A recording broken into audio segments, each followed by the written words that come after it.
Wow, Melania Trump just posted a bizarre video to social media where she tries to rewrite history, rewrite the 2020 election, and sane-wash Donald Trump's actions. Now, this video has gotten a lot of views on social media, so the onus is now on us to push back against the lies. The onus is now on us to debunk the conspiracy theories, and the onus is on us to not cede any ground to MAGA in such a high-stakes time. Because if we can stay grounded in a factual reality on this channel, the hope is that that will spread to other Americans and the broader populace can stay grounded in a factual reality at a time when Donald Trump is very intentionally trying to sow division, sow distrust in our institutions, and make everybody think the elections are rigged, the courts are rigged, everything around them is absolutely rigged. So we have a lot of news to break down, and of course we don't have a lot of time, so all I ask is that you leave a like on the video below. Now, it's interesting because Melania Trump has been very intentionally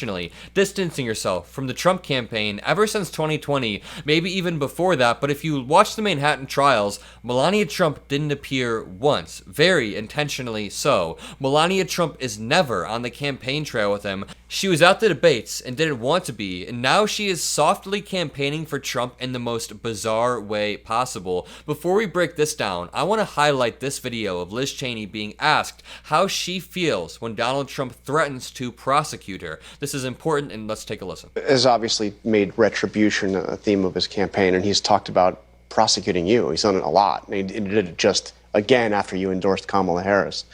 Are you worried about what will happen specifically to you if he gets elected president again? I don't think about it in those terms. I think about it in terms of what's going to happen to our country. You know, it's not personal from my perspective, with one exception, and that is that I'm a mother. I'm the mother of 5 kids. And it is personal to me that my children grow up in a country where they know they can depend on the peaceful transfer of power, that they grow up in a country where their elected officials put fidelity to the Constitution first. That's how it's personal to me. It's personal to me when I listen to, you know, fellow Republicans in the past say things to me like, well, it's fine, there are guardrails, you know, he can't do that much damage.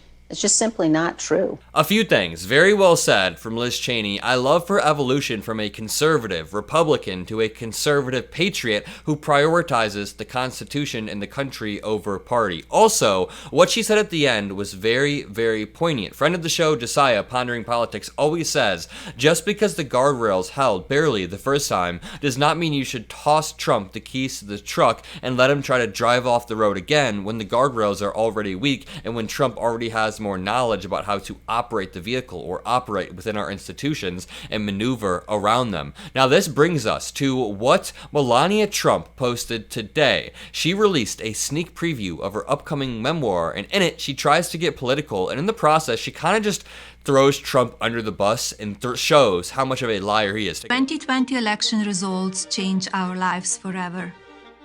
It impacted our quality of life, cost of food, gasoline, safety, and even the geopolitical landscape. America is more divided today than ever before.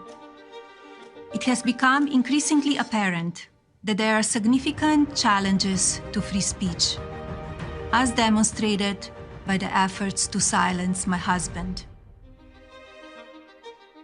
And then she flashes her book at the end. It's beyond parody, but in a way, she's kind of throwing Donald Trump under the bus. So let's break down some of the exact words and just show how much they are projecting. We're going to break down all of this, but the ones that made me truly roll my eyes. She is gaslighting us when she says America is more divided today than ever before and cites the 2020 election. Why do you think America was so divided about the 2020 election? Was it the candidate who accepted the results and the peaceful transfer of power, or is it the candidate who spread lies about millions of votes in key swing states and tried to pressure officials? I mean, Donald Trump was divisive at every single turn, and even my staunchest MAGA supporters will say, yeah, Donald Trump was a sore loser. They'll even concede that point, but in doing so, they know that Trump was the divisive one. It also is annoying when they say, it has become increasingly apparent that there are significant challenges to free speech. Now, what immediately pops in my mind is when Donald Donald Trump always says that if you burn the American flag, you should go to jail for 1 year. If you've seen that clip, let me know in the comment section below. It's very important, and that is because it goes against the First Amendment perfectly. I mean, the First Amendment says freedom of speech, freedom of expression, the right to assemble, the right to protest, and the Supreme Court ruled that you can burn an American flag in the 70s. I would never personally do it. I don't see the need to. I kind of like the imagery of the American flag, and I think it's just kind of cringe to burn it. But if somebody wants to, that is absolutely their right. We can go back to when she says our lives changed forever. Yeah, they did, because Trump changed the political landscape. It impacted our quality of life. Did it? Because President Biden recovered us from a COVID crisis that Donald Trump showed a complete lack of leadership from. So if you want to talk about our quality of life during the last few months or the last year of the Trump administration, it was terrible. We couldn't go outside because of his terrible leadership, and people had safety. I mean, crime has gone down since Donald Trump's presidency by every single metric, even the geopolitical landscape. This links back to Donald Trump's rhetoric that he started no new wars, when that is not true, and everything that's happened is out of President Biden's control. I mean, this whole thing is just BS, spewing MAGA talking points, and it's funny. It's funny to me because in doing so, she shows the same projection that Donald Trump does, and she shows that Trump's campaign staffers 100% very clearly wrote this. I also want to show one more clip of Liz Cheney talking about Donald Trump associating with Tucker Carlson, who associates with Nazis. Voting for her to stop Trump, which you made it very clear is primary motivation here, is one thing. What kind of president do you think she would be? Look, I think, she has shown us, and you can watch, again, through the convention, you can watch in terms of the lessons that she's learned as vice president.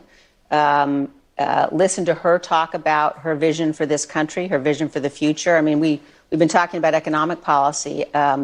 You look at national security policy, and again, there are certainly areas where I disagree with Biden administration national security policy, where I've disagreed with Vice President Harris's position on issues. That's okay. But when it comes to fundamental alliances, when it comes to the importance of NATO, for example, and how important it is for the United States to lead in the world, we've seen a sea change. We now have a Republican Party that is embracing isolationism, that is embracing Putin, that we've seen just in the last week, the Republican vice presidential nominee willing to appear, willing to be interviewed by Tucker Carlson, who is platforming pro-Nazis, is himself pushing pro-Nazi propaganda. Very well said from Liz Cheney, and I disagree with Liz Cheney on probably just about every single issue, the same way that she said she disagrees with Biden, but I think this alliance that we're creating is very important. Anyway, if you enjoyed this video, if you agree with what I say, make sure you leave a like, comment a blue heart, hit that subscribe button, and have a great rest of your day. Peace out.